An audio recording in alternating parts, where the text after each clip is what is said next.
प्रश्नावली 11.2 का अब हम प्रश्न चौथा सॉल्व करेंगे। तो यहाँ पर 5 सेंटीमीटर त्रिज्या के एक वृत्त पर ऐसी दो स्पर्श रेखाएं खींचिए जो परस्पर 60 अंश के कोण पर झुकी हों।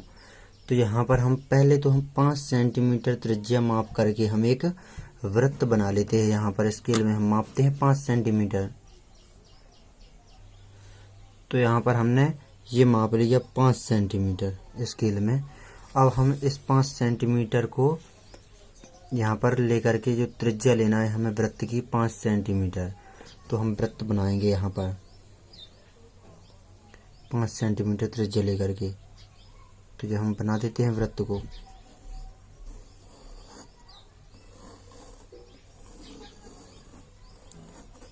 तो ये बना दिया हमने वृत्त, ये बना दिया हमने 5 सेंटीमीटर त्रिज्या लेकर के वृत्त। यहाँ पर ये केंद्र दे देते हैं नाम O। अब हमें जो स्पर्श रेखाएं खींचनी हैं वो परस्पर 60 अंश के कोण पर झुकी हों, यानी कि दो स्पर्श रेखाएं किसी बाह्य बिंदु जो होगा उस बाह्य बिंदु से स्पर्श रेखाएं खींचेंगे हम इस प्रकार की दो। तो वो स्पर्श रेखाएं यहाँ कहीं पर 60 अंश के कोण पर झुकी हों, इस प्रकार 60 अंश के कोण पर यहाँ पर झुकी हों। तो यहाँ पर हम जानते हैं त्रिज्या स्पर्श रेखा पर लंब होती है। पहले तो आपको ये बता देते हैं, जो इस प्रकार इस तरफ बनेगा 60 अंश का कोण और त्रिज्या स्पर्श रेखा पर लंब होती है, तो यहाँ भी 90 अंश का कोण बनेगा और यहाँ भी 90 अंश का कोण। तो 90 और 90 होगा 180 और 60 बाहर बनेंगे, चूंकि ये स्पर्श रेखाएं 60 अंश के कोण पर झुकेंगी। तो 180 और 60 हो जाएंगे 240। लेकिन हम जानते हैं जब चतुर्भुज बनेगा तो हम इस बड़े वृत्त को आपको समझाने के लिए इस छोटे वृत्त के रूप में यहाँ पर बना देते हैं। तो यहाँ पर ये बना दिया हमने वृत्त, ये O केंद्र है। अब इस बाह्य बिंदु P से इस पर दो स्पर्श रेखाएं खींचेंगी इस प्रकार की स्पर्श रेखाएं। यहाँ पर हम बिंदु ये P है, जो यहाँ से हम ये A और ये B जो यहाँ पर मान लेते हैं A और B।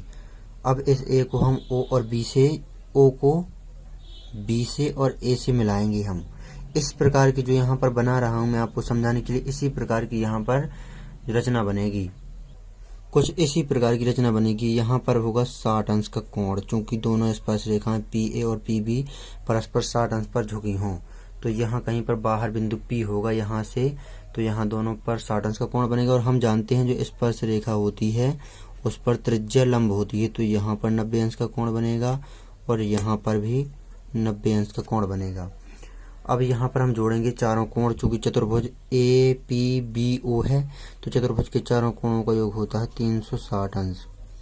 लेकिन हम जोड़ेंगे 90, 90 और 60 को, तो ये होते हैं 240। और जो कोण O है वो हम निकाल लेंगे इससे। तीनों कोण जोड़ दिए ये, और ये तीनों कोण इस 360 में से घटा देंगे हम।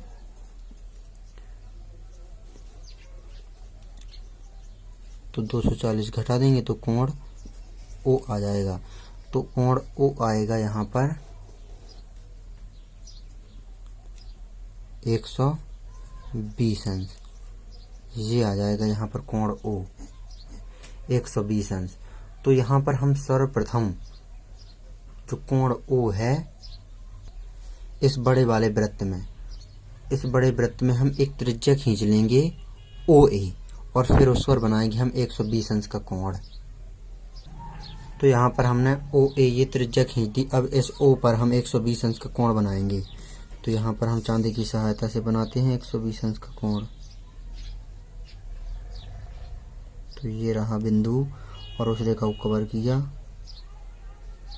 और 120, ये रहा 120।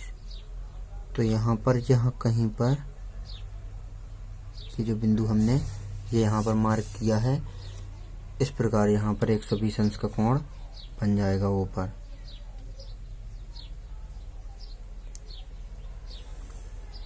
तो ये दूसरी हमने त्रिज्या खींची थी OB, यहाँ पर 120 अंश का कोण बन गया है।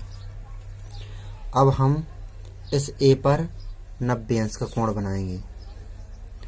तो हम बनाते हैं A पर 90 अंश का कोण कुछ इस प्रकार। यहाँ पर चांदा रखेंगे,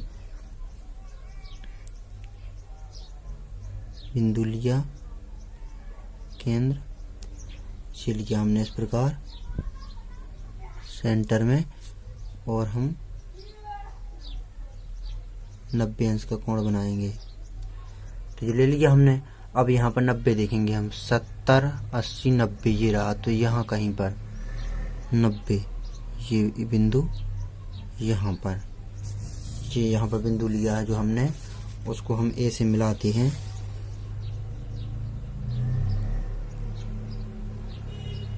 चूंकि कोण बना हुआ है तो उसको हम पहले डैश डैश करके मिलाएंगे इस प्रकार से, इस प्रकार से। यहाँ पर 90 अंश का कोण हमने बना दिया है। अब हम बी पर 90 अंश का कोण बनाएंगे। तो यहाँ पर बी पर भी 90 अंश का कोण बनाते हैं। ये हमने रखा चांदा, ये कवर इस वाली लाइन को, और 90 अंश देखेंगे तो ये रहा 90। यहाँ पर ये यहाँ पर बिंदु ले लिया 90 अंश पर ये वाला। अब हम उस बिंदु को यहाँ पर लाइन खींचेंगे, उस बिंदु को मिलाते हुए। तो यहाँ पर ये हम सीधी अब रेखा खींच देते हैं, यहाँ पर क्रॉस हो जाएगी। तो ये खींच दी हमने इस प्रकार। अब इस वाली जो हमने डैश डैश करके मिलाते हुए खींची थी, अब हम उसको डार्क कर देते हैं, क्योंकि वो बाह्य बिंदु हमें जो चाहिए था वो P, वो बाह्य बिंदु यहाँ पर मिल गया है हमें। यहाँ पर ये यहाँ पर दोनों क्रॉस हो रही हैं, तो यहाँ पर ये बिंदु P। तो यहाँ पर अब प्रश्न जो हमने रचना करी थी वो हमने रचना कर ली है। जो प्रश्न में कहा गया था कि 5 सेंटीमीटर त्रिज्या के एक वृत्त पर ऐसी 2 स्पर्श रेखाएं खींचिए जो परस्पर 60 अंश के कोण पर झुकी हैं। तो हमने 2 स्पर्श रेखाएं PA और PB खींच दी। क्योंकि यहाँ पर भी 90 अंश का कोण बना हुआ है, यहाँ पर 120, यहाँ पर 90, यहाँ पर 90, और ये कोण 60 अंश के कोण पर झुकी हुई हैं। अब हम इस कोण को माप कर भी आपको दिखा देते हैं। तो यहाँ पर हम मापते हैं चांदे की सहायता से अब कोण को। तो यहाँ पर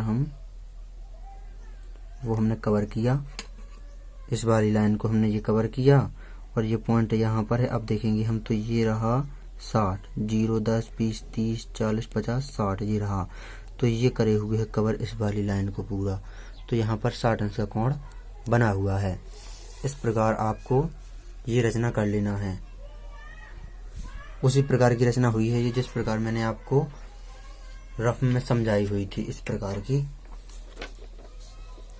इस प्रकार की देख लीजिए आप। चूंकि जो 3 कोण हमें ये पता ही थे, यहाँ पर त्रिज्या जो होती है वो स्पर्श रेखा पर लंब होती है, तो ये 90 पता था। ये त्रिज्या स्पर्श रेखा पर लंब होती है, तो ये 90 पता था। और ये यहाँ पर कहा गया था कि दोनों स्पर्श रेखाएं 60 अंश के कोण पर झुकी हुई होंगी। तो यहाँ पर हमने तीनों कोणों को, ये 60, 90 और 90, इन तीनों कोणों को जोड़ा तो 240 अंश आया। और 240 को 360 में से इसीलिए घटाया है क्योंकि ये चतुर्भुज है APBO। इस चतुर्भुज के चारों कोणों का योग 360 होता है। तो 360 में से इन तीनों कोणों को हमने घटा दिया तो 120 आ गया। इसीलिए हमने एक त्रिज्या OA खींचा हमने, और फिर उस पर 120 अंश का कोण बनाया, तो OB आ गई त्रिज्या। फिर हमने A और B बिंदुओं पर 90 अंश के कोण बना दिए। तो यहाँ पर ये रेखा मिल गई हमें, और ये रेखा, इन दोनों रेखाओं को जो प्रतिच्छेदन बिंदु है यही बाह्य बिंदु मिल गया, और ये 60 अंश के कोण पर PA और PB दोनों स्पर्श रेखाएं झुकी हुई हैं। तो इस प्रकार आप 11.2 का प्रश्न ये चौथा है, तो ये सॉल्व हो गया। इसे आप अच्छी तरह से नोट कर लीजिए।